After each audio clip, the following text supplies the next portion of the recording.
So we've mentioned this before and like offhanded, but we've never fully delved into it. Like we actually mentioned it in the last couple episodes. Yeah, absolutely did. On the towns. So what are the benefits of sapping players' resources? Absolutely. So before I begin, I just want to ask for a like. It really helps out our algorithm, really helps out the channel. But what are the advantages of sapping players' resources? There's a lot of them, but we're going to cover a couple. It makes them vulnerable. Now, the reason why that's a good thing is a lot of times, if you're not careful, if you keep throwing challenge ratings that aren't that impressive against your players, they kind of just walk through your adventure, right? Or even if they are impressive, like when we did that epic level campaign and you threw one of the few challenge rating things in the book, the Tarask. Yep.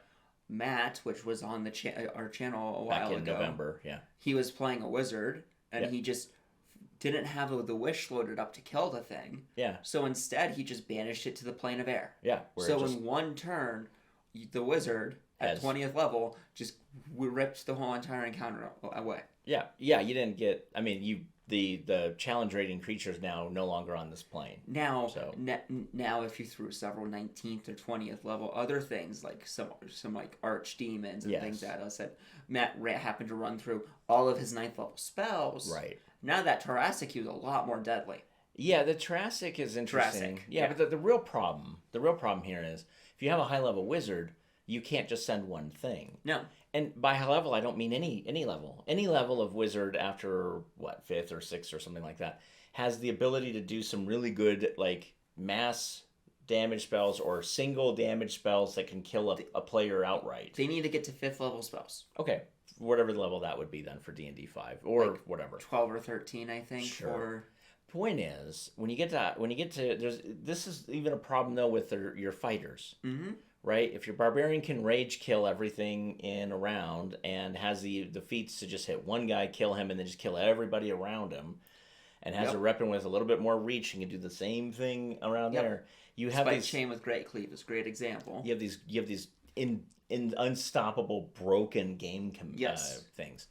So why do I like to sap the player's resources? Well, because then it makes them vulnerable to actually have to play the game. And when they're vulnerable and the wizard no longer has spells, how can the wizard add to the fight? Right. Now he's thinking of his lesser-known cantrips and other things that might be useful. A little bit more ping damage, if you will. Or even relying on things like illusions, as we've been seeing with Matt's Bard. Yeah, illusions are powerful. Real interesting. As long as you have them loaded. So now it's forcing the players to think outside of their standard box of, oh, I'm the barbarian, so I'm just going to go run in with my axe and hit it. Yes. Do you need to have a little bit more tacticalness with you running in? Like, I'm going to wait until he hits this point, so then our rogue can sneak attack as soon as I engage. Yeah. Or so the wizard's finally out of fireballs, so now he has to use other spells. Right. And the thing is to think outside the box, which is a great point, is everyone is playing a role in a traditional RPG, which is why I don't necessarily like traditional RPGs over the long haul. But even if you're playing something like a GURPS or something outside of it, even a vampire or a mage, you still have a role you fit into. Yes. Right? You're the crazy vampire, or you're the blood mage vampire, or you're the political vampire. Or you're Bruja, so you're the fighting vampire. So you're the tank. Yeah. In GURPS, it could go all over the map, but you're still going to choose a set of skills that make you, like, I'm really good at an assassin. I'm really good as an investigator. Well, so sapping their resources, no matter what the thing is. It's D&D, it's easy. You just start whittling down their spells, throw more guys at them. But chipping their HP. If you're in a different type of thing where combat's not as centralized, you could sap their resources by making the clues harder to find. Yes. Or making the, like, so let's say you're playing a group of, let's say you're playing Night's Black Agents. So vampires meets Jason Bourne / any spy movie you've ever seen. Yes. Cool. And so your players got to go and they got to go hack a new machine, right? And you got your best hacker in the world on your team, and he gets there, and you find out that, until he actually can't hack because it's behind, it's called a firewall. I would even say not even a firewall, but it's basically cut off from all internet connections. You need to get physically in there. They got to get physically in there. Okay, cool. Well, and then you just start going through, it's like, well, we got a guy who can physically do a lot of stuff. Yes, but how do we make it so that in so doing, that person is literally going to be pulled out of the party? Yes. Right? So maybe that person has to literally be sitting at the general, let's say it's a military compound. He's got to be sitting in the general's office the entire time, talking to the general the entire time. Yep. So that he can get the general to kind of relax some security in the spot where then the other guy could do the break-in. Mm-hmm. Now you split the party, and that's where life gets fun. You start taxing everybody's resources. Another thing you could do at the same time to tax in that. Yeah. Is you could have several things that they need to do, but they're time sensitive. Yep. Oh, so, perfect. Absolutely. Oh, hey, we need the hacker to hack these 2 things, but they're across a certain space, and they need to be done within this succession. Yep. Now we need to figure out how to get maybe, hacker between point A and point B or worse, in a time frame. Or worse, they have to be done at the exact same time. So the hacker's now trying to walk through a non-hacker over a headset to do both. At the same time, this guy's got to keep the security surveillance from seeing the fact that you guys are actually on comms. So if they're monitoring all the channels, how do you hide your channel from being picked up on? And all of it's time sensitive. All of it's not good. And so this is like one thing that you're really just making the players vulnerable, because even if they're in their skill niche, they're not with each other. They're not with each other. They're not just there's a computer there, I can hack it from here. Hack it. No. Okay, great. But well, you have this computer to hack, and you have this computer to hack. Yep. And then from there, you need to book it down 6 stories to hack this thing at this time. Within a minute.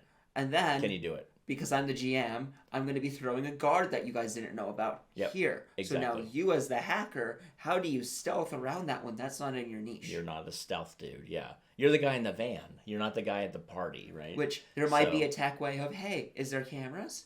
Yes. So you might have a weird camera distortion, and that guy looks at it just enough for you to go exactly. around. Right, which is kind of a Cyberpunk 2077 thing, you know. But anyway, that's one way to do the think outside the box. So another thing you can do, and just before I begin this, if you haven't liked the video, please like the video. Mm-hmm.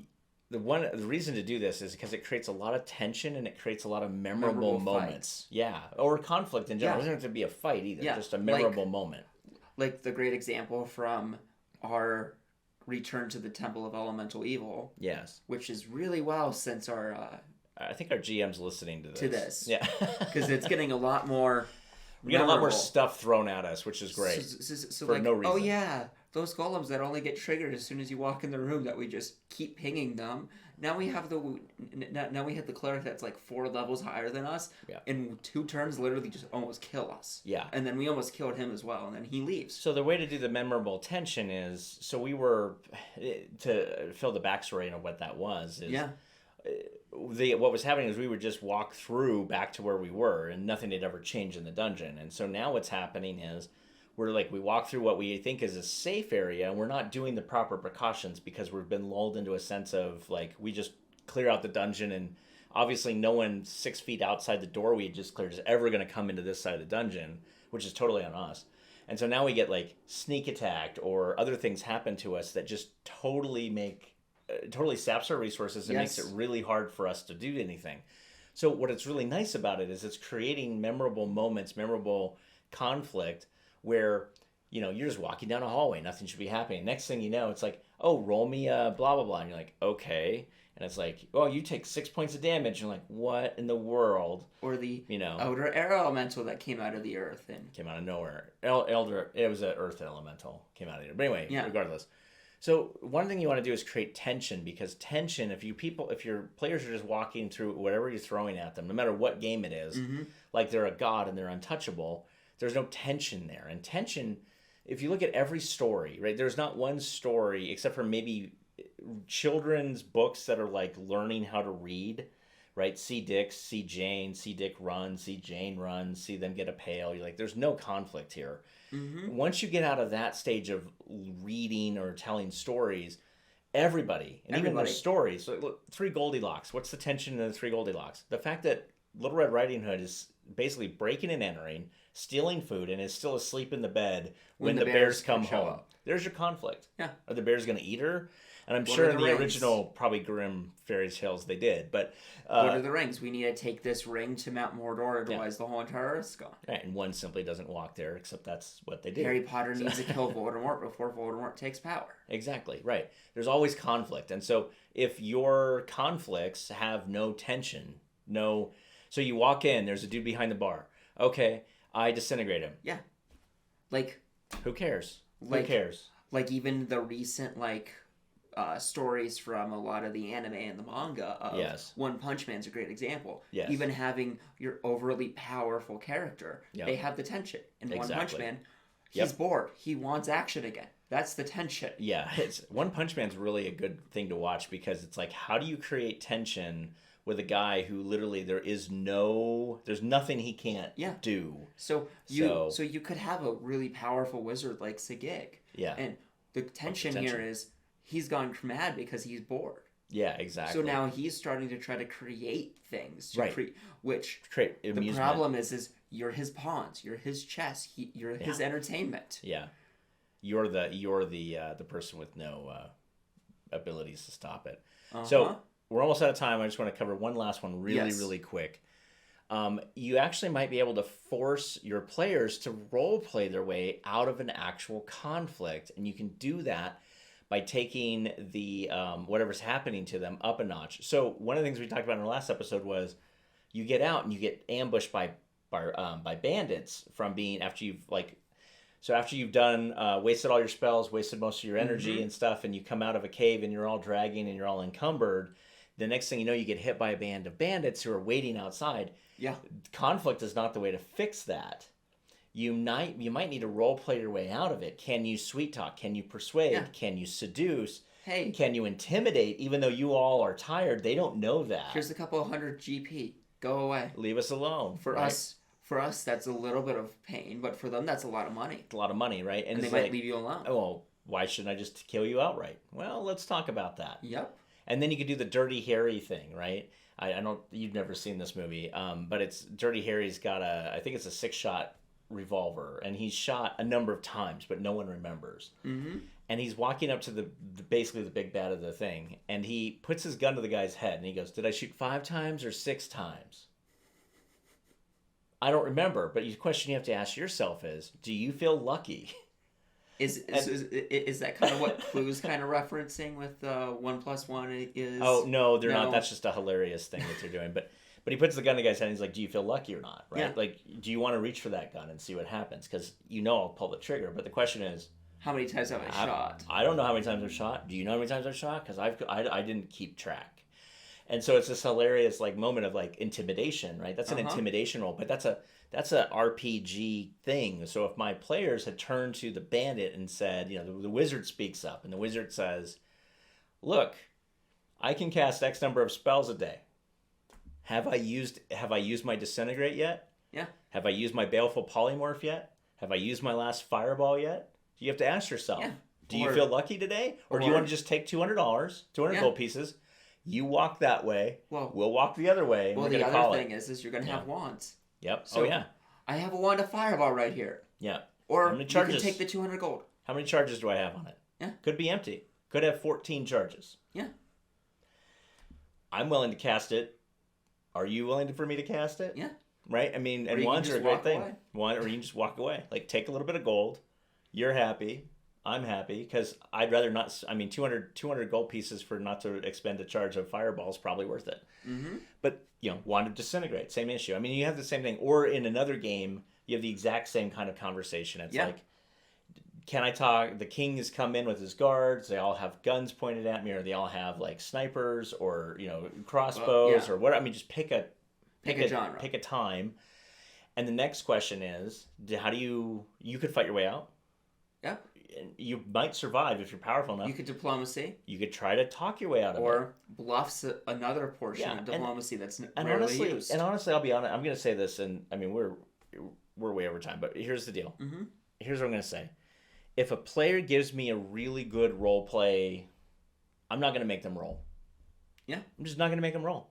If they come to me and they start giving me the whole Dirty Harry speech, or they start giving me the entire I don't know, some speech that Littlefinger or Tyrion Lannister would give in Game of Thrones, that sounds really eloquent, specifically for on the spot, I'm going to look at it and be like, cool, here you go. Here's what the king says. I'm not even going to make you roll a diplomacy because what you just gave me is enough. And I'd rather reward role-playing than let me just pull out my coffee can of dice again. So I really hate that. So with that, if you haven't liked the video, please like the video. Really appreciate it. And we will see you on Friday.